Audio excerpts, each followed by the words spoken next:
Hey, so my name is Mac. I'm a grad student here in the CSM department, and I am a student in the green building class, and this is my final project for energy efficient measures. A little bit of overview of the house. It's around 3,100 square foot. It's got 4 bedrooms, 2.5 baths for a family of five for the Burgett family. It's in South Carolina, and then there has been some updates. I know the roof has been updated. I know HVAC has been updated as well, and obviously some appliances have been updated um, to be more modern. So some strengths and weaknesses. The first strength is a window, or the use of windows. Lets in natural light. There's a decent bit of windows on the house. Reduces the amount of electricity that you use if you use natural light. Another strength is the landscape. There's a lot of trees and there's a lot of shade, so that protects it from heat gain from the sun. It gets it nice and cool down in the summer. Another strength is the insulating building envelope. This is code. This is nothing really new. Envelopes are supposed to be insulated exterior walls, but it does help keep the elements out, and it does keep the inside temperature very steady most of the time, and so it does help with HVAC costs. Some weaknesses are the position of the house. It's facing south, so if you want to use solar energy, it's really not a good orientation of the house. You really want to be oriented east or west, something like that. But you can fix this with angling your solar panels and stuff like that. Also, windows and doors aren't super efficient. The U value is a little high on that compared to windows and doors that are used today. So that is another weakness. And the water heater. So the water heater does use a lot of energy to um, heat up water. I mean, you have five people in the house, that is going to take a decent bit of energy to heat up water. Um, some energy efficient measures that I'm using is a PV roof, a radiant barrier, tightening of the envelope, and then low E windows. Also, and then lessening the load and unplugging appliances. And I'll go into more detail in a little bit. So a little bit of analysis about the house. Each month averaged about 1457 kilowatts. Cost about 150 a month. Total was about 1746 kilowatts. Was costing about 1798. The high, which was in February, used 3032 kilowatts, which is $304. The low, which is in November, was 809 kilowatts and it cost about 89 bucks, almost 90. So the reason that February was so high, it did snow twice that year, and I can only imagine that having small children, they're probably in and out a lot during that month, during the time that it snowed, and so it just kind of jacked up the cost and the power usage. Also, we do see a decrease in energy in the spring and fall. That's why November is so low. Is that you don't use HVAC as much, and that it's more moderate temperatures.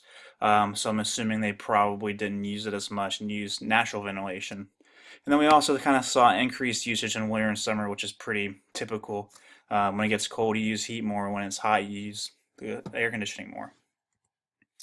So a little bit about Beopt. So it's a software that's created for anybody. It's free. It's designed to input energy efficient measures and green building techniques, and it really is trying to simulate a net zero energy building. It really wants to do that. It really also wants to use PV roofs and solar panels as well. So you can in this software design buildings. You can also apply different energy efficient measures to it and different inputs like that. And then you can also put in local information like where you're at, incentives, economical information as well. And then you put that all together, put it in a simulation, and then you get some output of how much energy and what cost did it use for however many years that you simulated. Some strengths of this program is that it's really easy to use. You don't really have to be an expert in the field to know it either. You don't have to have extensive knowledge, which is really good for a normal homeowner. Weaknesses: it is a little too simple. Like you can't use inches, you don't use foot when you're designing it, and there's just a lot of assumptions made about square footage of windows or lights and stuff like that. That's really not completely accurate. Some assumptions I made. So the back porch I used as a flat roof. It wasn't really a flat roof, but if I did change the pitch, it would change the pitch of the garage. And so I kind of wanted to, keep the pitch of the garage the same because it was an indoor space up above the garage. I also, for the room over the garage, I kind of use it as finished attic space. It's not technically an attic, but it kind of just seemed like the most accurate description that we had there. Also, we have a neighbor 15 foot on the right from you. So it isn't really exactly 15 feet. You might have more neighbors. I couldn't really tell from the pictures, but I did see one neighbor, and that was kind of the most accurate description I could choose in the model. Also, I'm assuming that you use natural ventilation in the cooling months only. I'm assuming you're probably not, opening up windows and stuff like that in the summer or winter time a lot. Also, I'm assuming a standard schedule for appliances, just kind of based on, being a family, and most families do use a standard schedule. So I did do that, and also it allows you to look and see how maybe a different schedule will increase the efficiency of the home. So a little bit of background on the actual and BOPT. Actual had 17,487 kilowatts, while the simulated had 31,653 kilowatts. So that's significantly more. I think part of it really is just due to the inaccurate design. You just can't get an exact number with that design. And also a lot of the assumptions, you just kind of got to get close. Like you can't really get exact final numbers. And so I think that was kind of a lot of things that were due to it and just doesn't take into account everything that truly is there. So going into some energy efficient measures that I use. First is a PV roof. So a PV roof obviously absorbs solar energy, converts it to electric. It uses a grid system a lot of times and helps power the house. It helps store energy for later when it's not sunny as well. It's a price per watt calculation, so you just figure out how many wattages you use. I had 7 kilowatts, which is 7,000 watts. Multiply that through. Using a tax incentive of 30%, you do get a reduced cost of $17,591. And then yearly savings, you just kind of use the yearly savings that you can see below, divide it from the total cost, and it's going to take about 4.14 years to pay back, which is really kind of typical with PV roofs. It is going to take a few years to do that. The next one I used is a radiant barrier, and so what that is a reflective foil essentially that you hang from rafters in an attic. And so what it does is that it reflects the radiant heat coming in from the roof, and it pushes it away from the building. And so that it's just really important for cooling costs. It just really helps out with that, and so it allows the heat to not really kind of radiate into the house, and it really just reduces the cooling costs. Uh, Excuse me. So there was a cost per square foot, and I just used the roof with a slope factor to get the total amount of roof, and then I just multiplied it by the cost per square foot, about $405, and then you divide it by the savings to get payback years, which is going to be about 30. I do think that's a little inaccurate. Again, I think the model may not have used the parameters right. So moving on, so tightening the envelope. That's another really big thing that I like for energy efficient measures. So I applied some rigid insulation. I noticed that there wasn't any on there. A lot of times if you do have rigid insulation underneath the vinyl, it's actually pretty efficient. It really just tightens up the envelope. It reduces the air leakage. It reduces temperatures on the inside being affected, rising, being lower in the winter, whatever.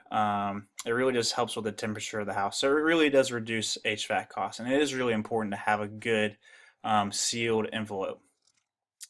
So it's again a price per square foot. You get the square footage of the walls for all the exterior walls for both stories. Multiply it through. Then using the model, you get your savings per year, divide it through. Yeah, you're really going to see about 15.5 years payback. Again, I do think this is a little high. So I don't know, maybe the program didn't work as well as I had hoped. I did tinker around with it a little bit, and it just really wasn't helping much. So um, moving on to lessening the load. So just really unplugging appliances. You can also have timers and stuff like that. You just want to avoid vampire energy, which is just energy that is being used when appliances are plugged in, but they're actually not being used. Having a timer or just unplugging them manually really reduces the electricity used. It's not going to get you the big bucks, but it will consistently over time pay off, and it can be as cheap as you want. If you want to go through every day and unplug it, it's free, and the payback zero. So that way it is very practical. And then another one is the low E windows. The way this works is that this is a special window. It's got a coating on it that really reflects some of that heat gain from the sun away from the building. And then also a lot of times it does have gas. Sometimes it's argon. And this really just kind of like pushes the heat kind of away, or just allows it to go through the window more at a more slow pace, so it doesn't infiltrate into the house as easily.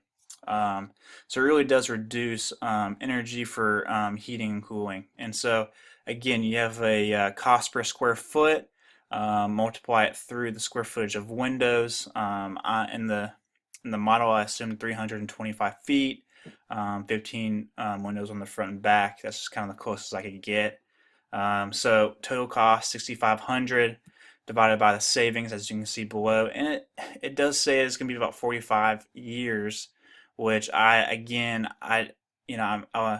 tinkered around with it, and didn't really help too much. So I do think that the payback is really high in this simulation. And then go into my recommendations. I really do recommend a PV roof. It's at a good payback amount of years. You get a lot of tax incentives. It is a lot of money, but it will save you money over time.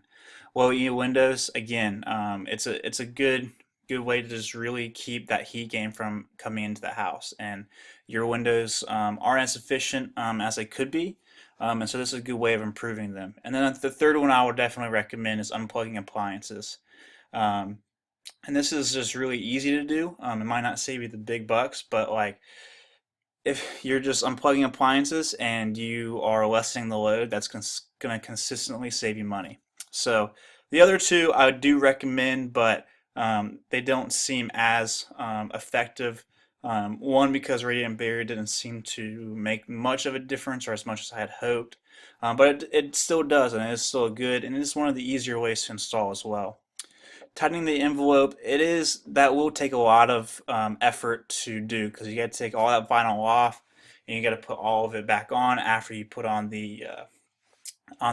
you put the insulation on. So it can be a little bit costlier as well, but it is important to have a tight envelope. So maybe in the future, if you're ever trying to resize your house with vinyl, you can do that. So yep. Again, like I said, my name is Mac, and this is my final presentation for green building.